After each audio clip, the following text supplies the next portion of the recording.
میں ملتمس ہوں جناب ڈاکٹر محمد امجد بھٹی سے کہ وہ تشریف لائیں اور فکر اقبال کے حوالے سے ہمیں اپنے خیالات سے استفادہ کرنے کا موقع فراہم کریں۔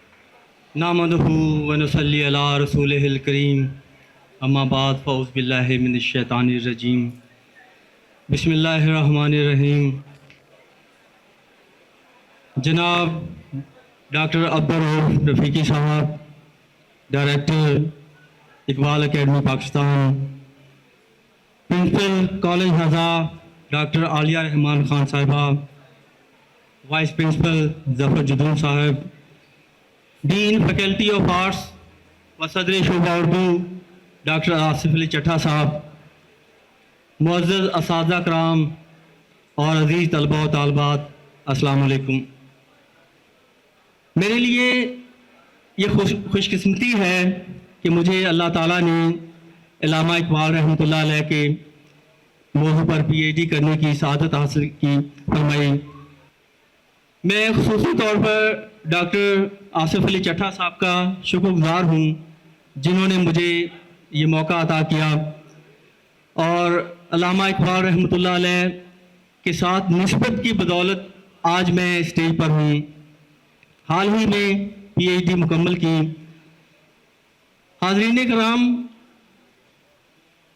قومی تعمیر نو میں اقبال کا کیا کردار ہے؟ اقبال اس ضمن میں کیا فرماتے ہیں، کیا درس دیتے ہیں، کیا ایسا لاہ عمل دیتے ہیں کہ یہ قوم خواب غفلت سے جاگ جائے اور اپنے عزائم کو جو ہے پورا کر لے؟ اس کے لیے سب سے زیادہ وہ مخاطب ہوتے ہیں نوجوان سے۔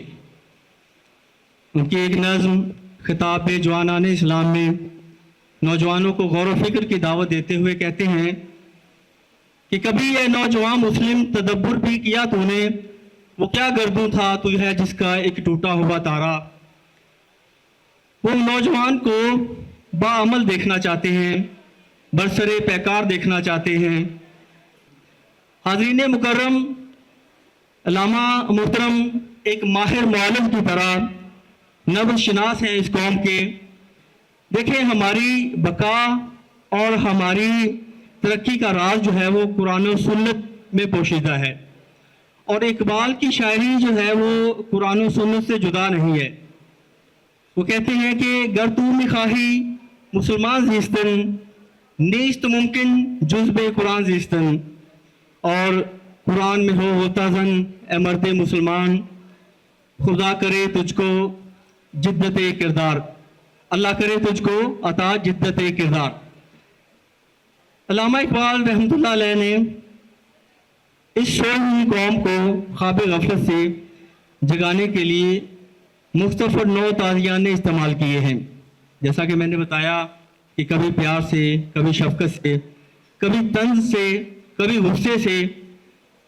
وہ کہتے ہیں کہ تم اپنے آباء و اجداد کی، اپنے اکابرین کی، اپنے اسلاف کی قربانیوں کو، ان کی عظیم و شان روایات کو بھول بیٹھے ہو، یہی تمہارے زوال کا سبب ہے۔ گنوا دی ہم نے اسلاف سے جو میراث پائی تھی، ثریا سے زمین پر آسمان نے ہم کو دے مارا، اور تجھے آبا سے اپنی کوئی نسبت ہو نہیں سکتی کہ تو گفتار وہ کردار، تو ثابت وہ سیارہ۔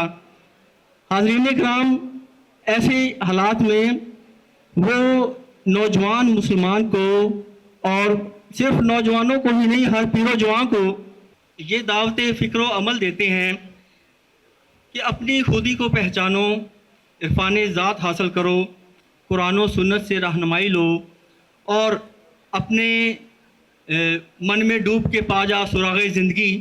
تو اگر میرا نہیں بنتا نہ بن، اپنا تو بن، کم از کم اپنی ذات کے ساتھ اخلاص اور مخلص ہونا، یہ دوسرے لوگوں کے ساتھ، اپنی قوم کے نوجوانوں اور دیگر لوگوں کے ساتھ مخلص ہونا کی ابتدا ہے۔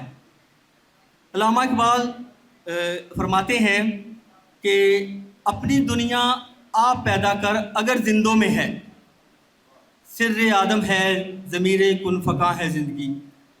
حاضرین مکرم، اپنی دنیا آپ پیدا کرنا کوئی آسان فعل نہیں ہے. اس کے لیے باطل کی آنکھوں میں آنکھیں ڈال کر اس کے آگے سیسا پلائی دیوار بننا پڑتا ہے.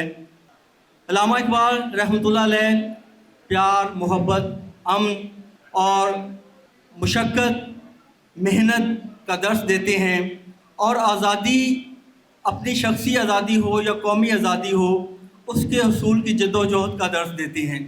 فرماتے ہیں کہ بندگی میں گھٹ کے رہ جاتی ہے ایک جوئے کا ماب، اور آزادی میں بہرے بے کراں ہے زندگی. تو ہمیں اپنے ملک اور اپنی قوم کی تعمیر و ترقی کے لیے جہاں قرآن و سنت سے استفادہ کرنے کی ضرورت ہے، وہیں علامہ اقبال رحمۃ اللہ علیہ جو میرے حساب سے محسن ملت ہیں، کہ جنہوں نے اس قوم کو متحد کیا، اس قوم کو اپنے گول اچیو کرنے کے لیے اکسایا، اپنی شاعری کے ذریعے سے، اپنی نثر کے ذریعے سے، اپنے بیانات کے ذریعے سے. تو علامہ محترم کا ہماری قوم کے اوپر بہت بڑا احسان ہے یہ. اقبال کے پیر و مرشد علامہ حضرت مولانا جلال الدین رومی کے ایک شعر پر اپنی بات کا اختتام کروں گا. در این خاک، در این خاک، در این مزرعی پاک، بجز مہر، بجز عشق، دگر تخم نکاریم. جزاک اللہ.